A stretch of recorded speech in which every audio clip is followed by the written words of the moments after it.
My husband's champagne glass was still raised in the air when he saw me walk through the front door of his restaurant. The celebration froze in a single breath. The jazz quartet in the corner kept playing, oblivious, their smooth brass notes curling through the warm air of Ember and Oak's grand opening night. Dozens of Dallas's most connected people, investors, food critics, local influencers with ring lights tucked under their arms stood between us in a sea of black tie elegance. But across that entire glittering room, my husband's eyes found mine instantly. He looked exactly like a man who had just remembered something catastrophic. Kayla was standing beside him in a backless red dress, her hand resting on his forearm in that particular way that belonged to a woman who believed she had already won. Her smile stayed fixed on her face for exactly 3 seconds after his disappeared. Then she followed his gaze to the entrance, saw me standing there in my tailored black suit with a leather portfolio under my arm, and every drop of color drained out of her expression. I did not wave. I did not smile. I simply walked forward. My husband handed his champagne flute to a passing waiter and moved toward me with the tight, forced energy of a man trying to look calm in front of an audience while his entire nervous system was screaming. He was wearing the charcoal suit I had picked out for him at Nordstrom 2 Christmases ago. The irony of that detail settled into my chest like a cold stone. "What are you doing here?" he said quietly, stopping just close enough so the guests nearby wouldn't catch the words. His smile was surgical, wide enough to look gracious, thin enough to cut. "I told you this was a private soft launch, just the investment circle and media. This isn't the right time." I looked at him for a moment. I thought about the phone call 3 weeks ago, when I had asked, genuinely and simply, whether I would be attending the grand opening of the restaurant I had funded entirely from my grandmother's inheritance. He had paused on the line and then said, carefully, that he was keeping the launch intimate, close partners only. He said he did not want it to feel like a domestic situation. $480,000 of my money was embedded in the floors, the custom kitchen equipment, the hand-painted murals on the exposed brick walls, and the Italian marble bar top that Kayla was currently leaning against. And I was not the right environment. "I'm not here to cause a scene," I told him, my voice perfectly level.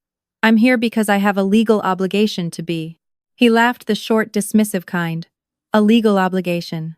You've been spending too much time with your work friends." He reached for my elbow to steer me back toward the entrance.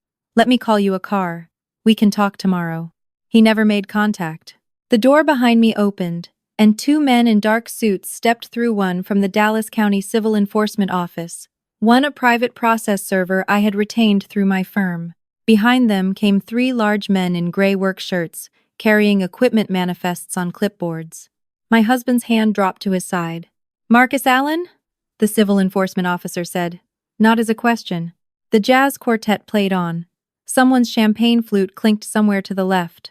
The influencers near the bar began to notice that something was shifting in the atmosphere, the particular electrical tension of a room that is about to become content. "Yes," my husband said slowly. The officer opened his credentials and held them up. "We're executing a civil judgment lien and a court-ordered inspection of business assets under the LLC dissolution filing initiated by the plaintiff, your co-owner of record. You've been properly served. We are authorized to conduct an immediate inventory and, pending your compliance, a seizure of jointly held assets to satisfy the outstanding capital contribution debt of $480,000. The room did not go silent all at once. It went silent in a wave, conversations dropping off one by one as people caught fragments of what was being said, turning to their neighbors, then turning back toward us with the focused attention of people who understand instinctively that they are witnessing something real. My husband turned to look at me. For the first time in our 4-year marriage, he had absolutely nothing to say. "She can't do this," Kayla said sharply, stepping forward. Her voice had none of the warmth she performed for her social media following. "This is a private business event. She is trespassing. Marcus, call your attorney right now." The process server looked at her with complete professional indifference. "Ma'am, the plaintiff has a 51% ownership stake in Ember Oak LLC as of the original operating agreement filed with the Texas Secretary of State. She has more legal right to be on these premises than almost anyone else in this room." Kayla opened her mouth and then closed it. I watched my husband's face as the reality rearranged itself behind his eyes. I had watched him sign the LLC operating agreement 18 months ago at our kitchen table on a Tuesday afternoon. He had been in a hurry. He had a call with his contractor in 20 minutes, and the documents were thick, and he trusted me because I was his wife, and I was the one who had drafted the initial filing through my firm's paralegal team as a wedding gift, to his dream. He had never gone back and read the ownership split. He had never thought to. When he eventually filed to remove me from the business, quietly, digitally, without telling me he had filed the amendment with the wrong county clerk's office. It had never been recorded. It had never taken effect. On paper, in the only version that the state of Texas recognized, I still owned the majority of the restaurant we were standing in. "This is a mistake," my husband said, pulling out his phone. "My attorney will fix this in an hour." "Your attorney is welcome to call our office," I said. "The filing number is on the documents you were served last Tuesday." He stared at me. I didn't receive any. "The process server visited your office on Tuesday at 2:15 in the afternoon," I said. "Your assistant signed for it. Her name is printed on the return of service." His jaw tightened. He had known. He had simply decided it would go away. Behind him, I could see 3 of the evening's major guests, a Dallas restaurateur who had been considering a partnership investment, a food and beverage journalist from a nationally distributed publication, and a commercial real estate developer. My husband had been courting for months, exchanging the specific kind of look that passes between business people when they recognize that the opportunity they came to evaluate has just become a liability. Liquidity evaporates the moment lawyers walk in the door. My husband had told me that himself, once, quoting someone he admired. The equipment team moved toward the kitchen. My husband stepped in front of them. "You are not going into my kitchen during my opening night," he said, and the old authority in his voice was back the tone he used when he wanted people to understand he was the kind of man who did not get blocked. "Those are my appliances, my equipment, my investment." The civil enforcement officer stepped between my husband and the kitchen doorway with the unhurried patience of someone who has done this hundreds of times. "Sir, the commercial kitchen equipment in this establishment was purchased using capital contributed by the plaintiff prior to the formation of the LLC's separate operating account. The receipts are attached to the lien filing. The equipment is jointly held collateral." He paused. "Please step aside voluntarily." "I'm a co-owner," my husband said. "You're a 49% minority partner," the officer replied. "Your co-owner has authorized this action." My husband looked at me across the space between us with an expression I had never seen on his face before, not anger, not contempt, but something closer to the specific horror of a man who realizes he has fundamentally miscalculated the intelligence of someone he dismissed. He had dismissed me quietly and thoroughly. When the restaurant concept began to take real shape, he had begun referring to it as his project in interviews and conversations, smoothly erasing the 18 months of my evenings and weekends spent on licensing applications, health code compliance, vendor negotiations, and lease structuring. When Kayla appeared in his life first as a hospitality consultant, then as something that required him to spend 3 nights a week away from home, I had watched him recategorize me. I became the background, the administrative detail, the woman who had written the check and should now gracefully return to her lane. He had not considered that the woman who wrote the check had also written the contracts. The equipment team moved past him into the kitchen. He did not block them again. What happened next unfolded with the slow, compressing weight of something inevitable. The team emerged from the kitchen with the inventory manifest, and the officer began reading the attached items aloud: the commercial 6-burner range, the 2 convection ovens, the refrigeration units, the imported pasta maker my husband had spent $11,000 on because he said it would define the brand. Each line item was a piece of the dream I had funded, and each one was being formally cataloged under the joint asset lien that my attorney had spent 6 weeks constructing with the precision of someone who was not going to lose. Diane appeared from somewhere near the bar.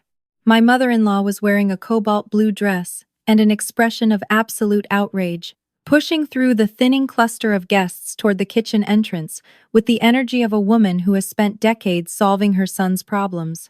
"Stop this right now," she said to the officer, who regarded her with the same professional calm he'd shown everyone else.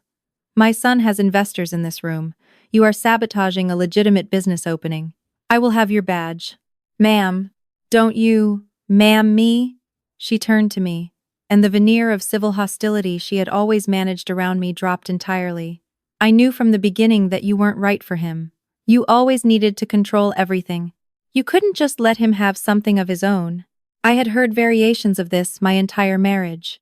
I had let it redirect me, soften me, make me smaller in rooms where I should have stood full height. I did not let it do that tonight. He had something of his own, I said. He had a co-owner who believed in him enough to invest everything she inherited from her grandmother. And then he had an opening night that he didn't invite her to. Diane's mouth pressed into a line. The invitations were for close collaborators, she said stiffly. Business partners, people who contributed to the vision. I let the silence that followed that sentence exist for exactly long enough. $480,000, I said quietly. I'd like to know whose definition of contributed we're working from. Someone nearby made a sound that was not quite a laugh and not quite a gasp. Diane turned away from me. She grabbed my husband by the arm and pulled him toward the far side of the room, speaking in a fierce, low whisper. I watched him shake his head, watched her shake it back, watched the private negotiation of a family that had always operated on the assumption that enough pressure applied in the right direction would make any problem yield. I had been that problem for 4 years. I had yielded because I loved him and because I believed, sincerely and stupidly, that a person who loved you back would not require you to keep shrinking. The equipment team began moving pieces toward the service entrance. The custom pasta maker rolled past on a dolly. One of the influencers near the entrance had their phone up at chest height, the small red recording dot glowing steadily. 2 others joined them. Within minutes, the feed was live. My husband saw the phones. Something shifted in his posture, the performer instinct taking over from the panicking husband, reaching for the narrative before someone else claimed it. He stepped into the center of the room and raised his voice. I want to be transparent with everyone here tonight, he said, with the warm, self-possessed confidence that had made me fall in love with him and that now made my stomach turn. What you're seeing is a domestic dispute being weaponized against a legitimate business. My ex-wife, we are separated, has chosen tonight, on purpose, to make a public spectacle rather than let our attorneys handle this privately. This restaurant, this concept, this team, none of that is going anywhere. He gestured around the room with the expansive ease of a man comfortable being watched. Ember and Oak is built on a vision, not on appliances. The brand, the menu, the relationships we've built with our suppliers and our community, those things cannot be loaded onto a truck. I have a signed commercial lease for this location. I have a full staff. I have a liquor license. She can take the pasta maker. He let a small, self-deprecating smile surface, and a few people responded to it. We'll order another one. I had expected this. I had thought about it specifically, the way he would reframe the room once the initial shock passed, the way his confidence was a renewable resource that refilled itself regardless of evidence. I waited. When the murmur of sympathy he was building reached its small peak, I opened my portfolio. You're right that the brand isn't going anywhere tonight, I said. My voice carried without effort in the quiet that followed his speech, and I was aware of every phone in the room tilting slightly in my direction. But I do want to clarify something about the commercial lease, since you brought it up. He crossed his arms. The smile stayed, but the corners of it tightened. Ember and Oak signed a 4-year commercial lease with a property management company called Linden Commercial Group, I said. The lease is real. The terms are favorable. The location is excellent. I paused. Linden Commercial Group is a subsidiary of the property investment firm where I have been a managing partner for the past 3 years. The lease agreement you signed, the one your attorney reviewed, lists the managing agent on the signature page. I turned to the last page of the document in my portfolio and held it up. That's my name, I said. I am your landlord. The room made a sound that had no specific word for it. My husband's arms uncrossed. His hands moved to his sides. The performer's composure came apart at the joints, slowly, like a structure that has lost its load-bearing wall. He stopped, started again. That is a conflict of interest. That lease is invalid. You cannot be my business partner and my landlord simultaneously, without full disclosure. The disclosure is in paragraph 14 of the operating agreement, I said. The one you signed at our kitchen table. I know you didn't read it fully, but your attorney did. He flagged it.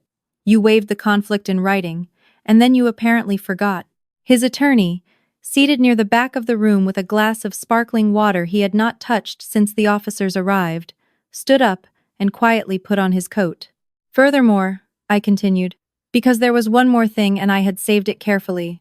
The commercial lease contains a standard material breach clause triggered by financial fraud committed on the premises. Last month, my firm's forensic accounting team completed a review of Ember and Oak's pre-opening expenditures charged to the LLC's operating account. I removed a second document from my portfolio.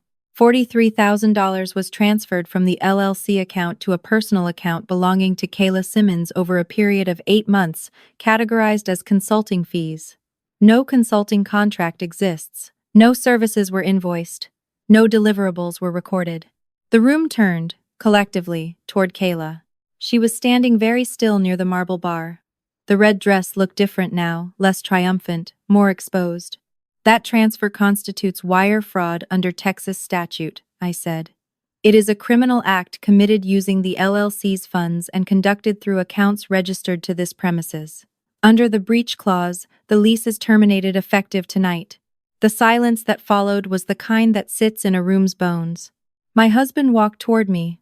Not aggressively, there were officers present, and he was not a stupid man, at least not in that particular way. He walked toward me the way a person walks when they have run out of every other direction. You planned this, he said, his voice stripped of performance for the first time all evening. You planned all of it. I protected myself, I said. There's a difference. We were married. I trusted you with the paperwork. And I trusted you with my grandmother's inheritance. I held his gaze. We're even on trust. Behind him, the investors who had come to evaluate Ember and Oak were moving toward the exit in the quiet, coordinated way of people who make rapid and final decisions. The restaurateur touched his business partner's arm. They exchanged 4 words and left without looking back. The journalist from the national publication was typing on her phone with focused intensity, which meant the story was already being written. Kayla crossed the room toward my husband. For a moment, I thought she was going to stand beside him to make the public declaration of loyalty that would at least give the room a different story to follow. Instead, she stopped 2 feet short of him and looked at him with an expression that had no warmth in it whatsoever. Marcus. Her voice was flat. Tell me the accounting review is wrong. Tell me right now that there is a consulting agreement somewhere and your attorney just forgot to file it. He said nothing. $43,000, she said quietly. I asked you, 3 months ago, whether the payments were documented. You told me your accountant handled everything. You told me I had nothing to worry about. Kayla. You made me criminally liable, she said. There is a forensic accounting report with my name on it, and I am standing in a room full of witnesses. She stepped back from him. Do not call me. She picked up her clutch from the bar, walked to the coat rack near the entrance with the deliberate composure of someone who has decided that the only thing they can control right now is how they leave, and walked out the front door into the Dallas night. Diane watched her go. Then she looked at her son, and the look on her face was the one that had always terrified me most, not the rage, but the cold arithmetic of a woman calculating what she had lost and assigning the debt. The catering company is in my name, Diane said to him, her voice very low. You told me it was a formality. You told me I would never actually be liable. My husband looked at the floor. Marcus. Her voice broke on the second syllable. The catering contract is in my name. If this LLC is under fraud review, Mom, I'll fix it. With what? She asked. With the restaurant that is being evicted tonight? With the equipment that is being loaded into trucks? With the investors who just walked out the door? He had no answer. He had not had one for most of the evening, and by now the absence of answers was the loudest thing in the room. The officer stepped forward and formally notified my husband that the premises would need to be vacated within 30 minutes pending the lock change. The staff, the servers, the sommelier, the line cooks who had come out of the kitchen to watch the spectacle began untying their aprons. One of them set his neatly on the host stand. They had worked 2 weeks of unpaid prep for this opening night. They would be receiving a formal claim for those wages from my attorney's office in the morning, charged against the LLC's remaining assets. I followed the officer to the entrance but stopped at the threshold, staying on the inside of the door. My husband stood in the center of his empty restaurant with his mother 10 feet to his left and no one else. The jazz quartet had finally stopped playing. The champagne tower that had anchored the room's celebration was half dismantled, the glasses already packed into cardboard boxes by the catering staff who were quietly, efficiently removing themselves from a sinking structure. He looked at me through the glass door as the locksmith knelt at the frame with a new deadbolt. His expression was not angry anymore. It was the expression of a person absorbing a loss so complete that the emotions have not yet located themselves.